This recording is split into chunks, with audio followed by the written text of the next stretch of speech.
Hello, Alex Lafkus here. I'm kind of getting some stuff situated for my fishing down here in Arkansas, and I have got a bunch of my gear, spin fishing tackle out. I know I'm a fly guy. I try to fly fish whenever possible. Sometimes on this river down here, it gets a little windy. Fly fishing, throwing streamers gets a little tough. And I happen to have a couple of clients that are willing to do the gear fishing stuff when that's the situation. I actually only have one client who comes down with a buddy who spin fishes only. But we get those days where it's just too windy to fly fish effectively without planting a 10-inch fly in your head. So I was just going to kind of run through some of the stuff I bring down here to fish with.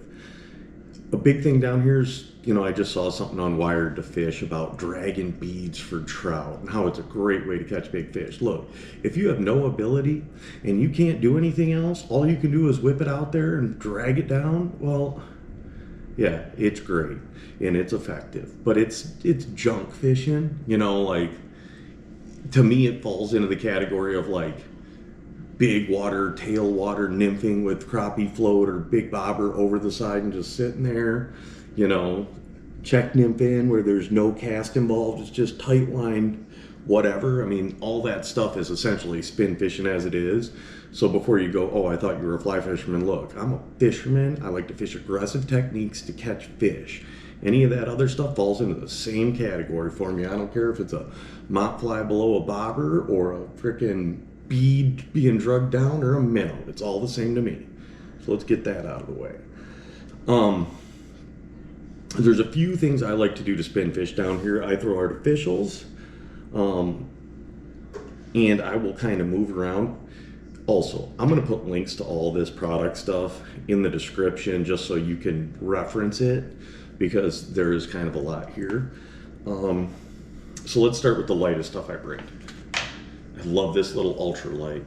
It's a little 1000 Vanford on a, what is this? This is a Mags rod, which are a Michigan-made rod. They're really nice, 7-foot, light, moderate, fast, 2 to 6 pound. This is my marabou jig rod. A really fun way to fish, especially if you've had a shad kill down here, because they're eating drifting little white things. A lot of the bait guys, of course, are chumming dead shad and drifting dead shad, whatever, not bait fishing. On these, I'm running little, 3/16 or 3/32 white marabou jigs. Say, just a little bit of white. You can tie them all sorts of different ways. I just buy the jig heads and kind of run them like that and tie them myself. And that's a fun way to fish. It's really, you're snapping it, letting it fall, snapping it, letting it fall. That's rigged with 4-pound mono. It is a 1000 size reel. The reason you want the 1000 size reel is its max drag is lighter, so it's more sensitive in there. So when you're running 4-pound, you've got a little bit more range versus going up to a 2500, which now your max drag, but it's less effective down at the lighter side, at the lighter drags. And with 4-pound, and any of this light trout stuff, that 1000 size Shimano is a great size to have because of that max drag and how variable it is at the lower drag rates. So a marabou jig, awesome way to fish, a lot of fun. You got to fight everything. A 20, 21 incher fights like hell. Guys catch 27, 28s. Of course I don't, but some people do. Granted, I only fish a few days a year doing this. So that's my ultralight setup. That's what I run doing that. Now, the jerkbait, which is this devastating way everywhere to catch trout. The best producer I found down here, and I don't know if it's just because I'm an idiot and it worked and I never changed, is this Rapala Shadow Wrap. I think they call it the Crystal Minnow. It's just like a minnow. This one has trebles. A lot of times I'll switch them out. You can look, and I believe its owner makes a single hook that has a big enough eyelet on it that a split ring fits through it. I like to do that. The treble hooks are really hard on fish, especially these smaller trebles really seem to get in it. That back treble finds its way in its gills, so I usually switch those out to the single hooks and do that. so I'm not hurting them too bad. So I get some of these are probably last fish for bass or walleye. I get the deep divers and the shallow divers, so depending on flows, I'm switching between them.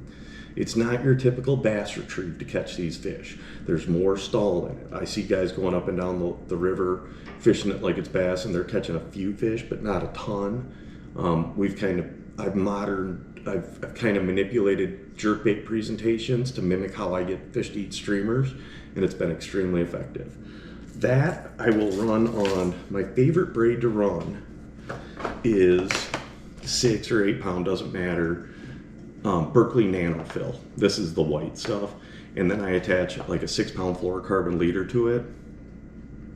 It is ultra sensitive, it's very fine diameter, it casts long distances.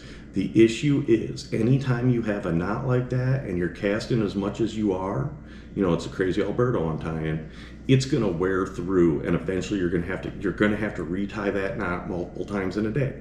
If it's really cold, it gets tough because it's kind of a small little knot to tie. So if I'm gonna do it another way, I've got a different reel with 6 pound fluoro, and I'll run that. Shimano's, I have a lot of Shimano spinning reels. This is Sustain, that was this old Stratic. The other advantage of mono or carbon is if you're sub-freezing temperatures, it doesn't freeze up like braid does. Braid retains water and will freeze, so you're gonna have some issues with it. As far as rods go, I'm running just a jerkbait spinning rod, bass size. Make sure you got the soft tip. That's where you're gonna lose your fish. Trout have a really soft mouth, so it's about having that flex in it, not having your drag too tight so that you'll be able to hold those fish. If you do too stiff of a rod, you're just gonna pull hooks. That soft mouth pulls hooks. So I run those a lot. I haven't thrown spinners much. It was something I was gonna bring down, and then I got lazy and didn't pack them. So now the big fun. So as I said before, I like fishing big baits and I like fishing aggressively. So that being said, this is my favorite way to fish them, and most of my streamer guys love it too. And if we get too much wind, this is what we go to. This is a Dobbins Mag Heavy Swim Bait 807. So 8 foot, 7 is how they rate the bend in it. It's a big glide bait rod. I pair this with a Daiwa Tatula 300, usually the 6.3 to 1. One of my reels is a 7.1 to 1, 6.3, 7.1, something like that. You can always slow it down. This is a softer rod as far as a glide bait rod goes, or a swim bait rod. So I run fluorocarbon on this one. And then for bigger swim baits, I have, let's see the spot for that one. If I'm gonna go to like a big depths or something like that, or even some of the heavier, bigger ones, I got this rod, and it's sort of like a light musky rod. It's the F5 Fall of 74. It's got a supple enough top. It's actually it breaks down in the handle, so it's, the blank goes in there, so it travels a little easier. I think it's 8 foot or a little bit more. What's it say on it? I don't know. It's rated 4 to 12 ounce, but it does kind of have a little softer tip, which is something that's important for 2 reasons. One, throwing the treble hook baits, I always recommend that on glide baits. And 2, trout have softer mouths. So this is gonna run bigger glide baits. Now, since this is a little stiffer than the Dobbins I like running, I'm gonna run 20 pound mono on it. The other advantage of mono is if you have lower flows and stuff, it's gonna sit higher, so I can work that glide bait over stuff easier. In a long cast, that carbon will get down and it'll fish a little deeper. So what am I fishing? Now, we caught some really good fish on the old school KGB Chad Chads, the resin ones. Those got a little expensive to be throwing around up in the trees and stuff. This Spro Chad is awesome. It's actually a little heavier, which I don't mind in the river because it'll fish a little bit deeper. This is obviously my perch one. I was digging around looking for my rainbow trout one. Couldn't find it. Must have lost it, not replaced it.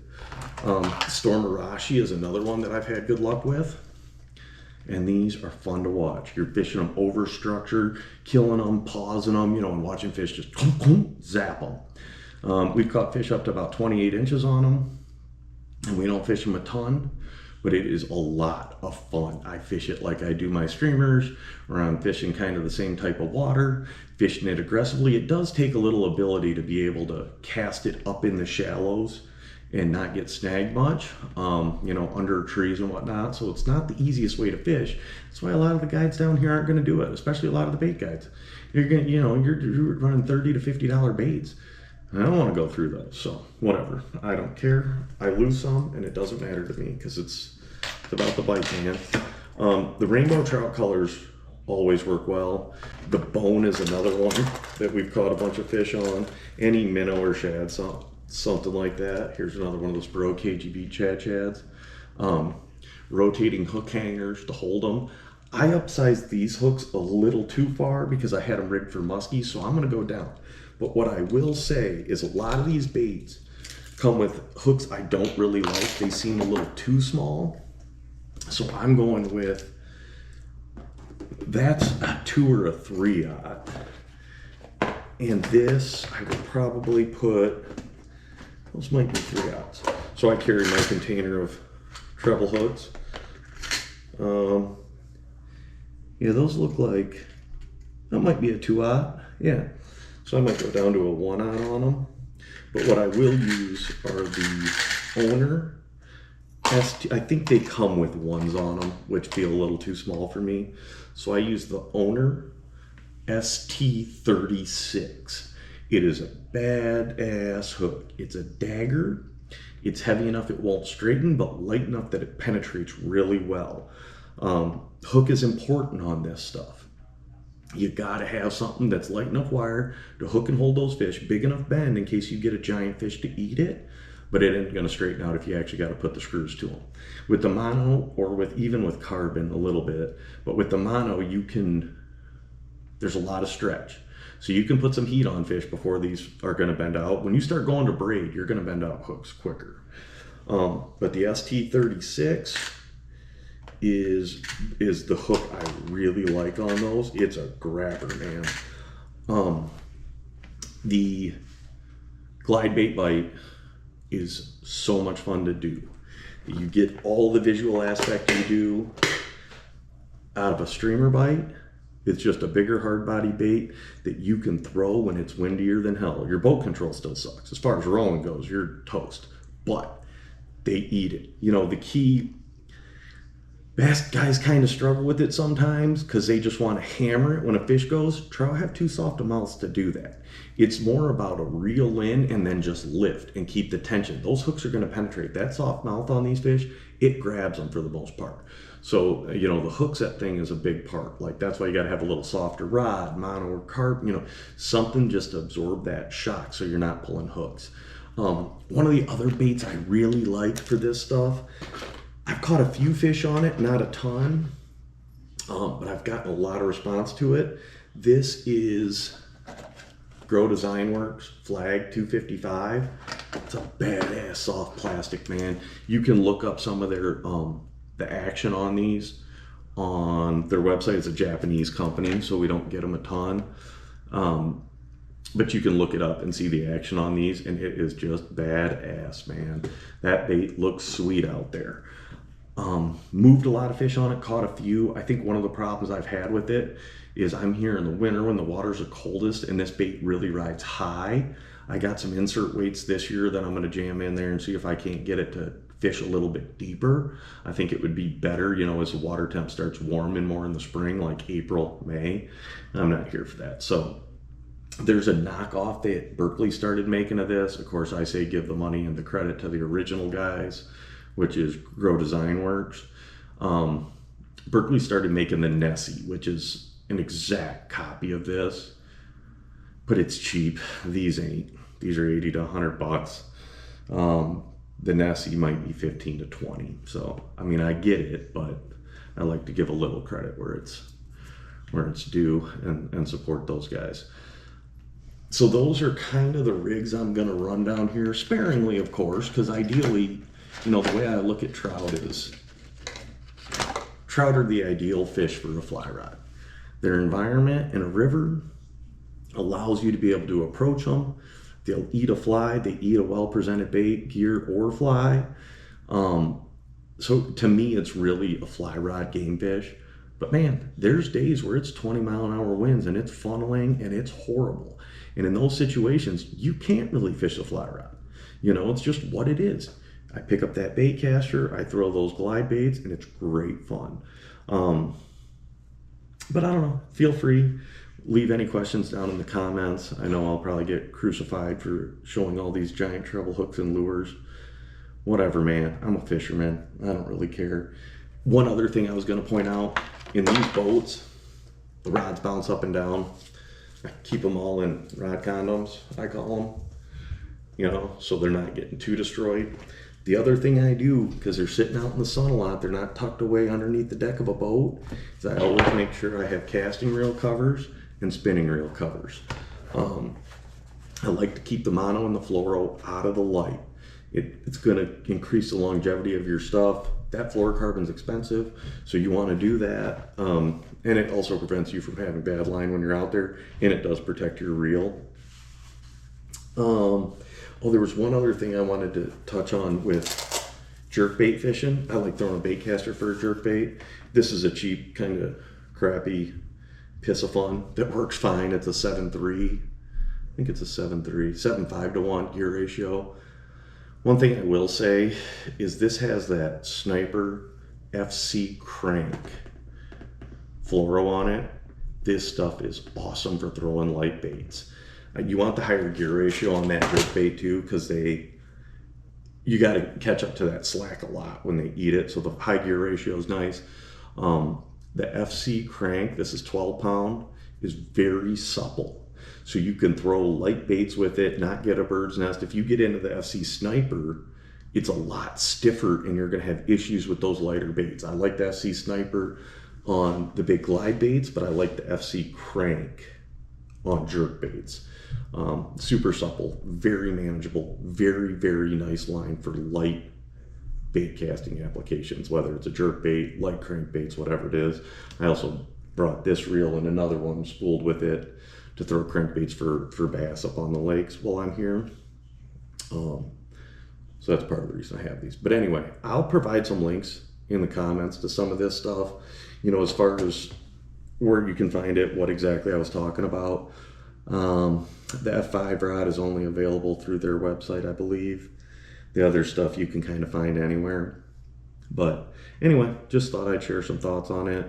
You know, hey, I'm a fisherman, man. There's days that a fly doesn't work. Same reason I run a lot of gear for muskies is it's, you know, sure, great to catch them on a fly rod. A lot of days you don't have a chance. The windiest day in the world, you're just going to kill yourself without any success. So, you know, just be a fisherman. Open up to some other stuff. This is way more sporting than any of that nymphin junk, dragon beads, any of that. That's just whatever. That's what it is. So anyway, hope you learned something about it. Feel free to give me any questions. Or if you have any questions, just let me know. Thanks.